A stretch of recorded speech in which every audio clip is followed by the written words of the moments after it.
America needs more prayers. Do not assume that everything is okay with this country, because it's not. America is a great nation. Yes, everybody knows that. God has made this nation great, but there are people who still seek the downfall of this nation. There are people who want to see this nation go down. The funny thing is that if this nation goes down, those people with those bad wishes will also go down. But I wonder if they see this, right? But these are dark forces operating in such people. And that is why if you live in this country, do not take this message for granted. You've got to rise up and pray like never before, especially believers, especially men and women of God, the gatekeepers, the spiritual gatekeepers, those that God has put in place to stand in the gap and intercede for this nation. You've got to rise up and begin to pray like never before. Do not get me wrong. I know that a lot of people have been praying for this country. A lot of people have been interceding for this country. But there is no such thing as praying enough. There is no such thing as having prayed enough. There is nothing like praying enough. Prayer must ascend into the heavens at all times for this nation. America is so connected to the rest of the world in terms of peace, right? In terms of even defense, right?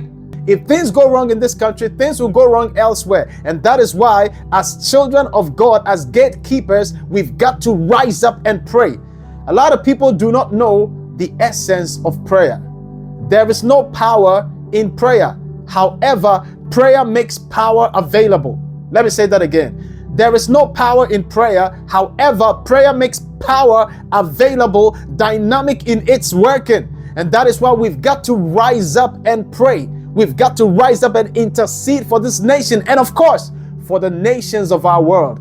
This is the best time to do that. We are in 2025, and very soon, Jesus Christ will be coming again. Jesus will come again a second time. And that is why, in order for us to prepare this nation for the second coming, in order for us to prepare ourselves for the second coming, in order for us to prepare God's people for the second coming, we've got to pray and intercede for this nation and its dwellers. We've got to rise up and show the rest of the world that this is what we have been called to do.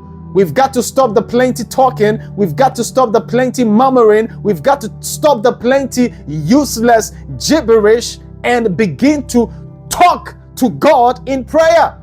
We've got to rise up like never before and intercede for this nation, and of course for the nations of our world. It doesn't matter where you come from. So long as you live in this country, whatever goes wrong in this country will affect you.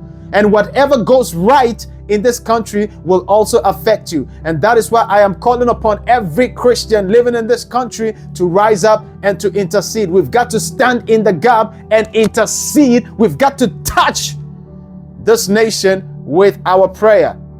We've got to seek the face of God concerning the affairs of this nation. We've got to seek the face of God concerning the direction that this nation is supposed to take. We've got to intercede on the behalf of the leaders of this nation. We've got to rise up and intercede on the behalf of the president of this nation. We've got to rise up and intercede on the behalf of anybody who lives in this nation.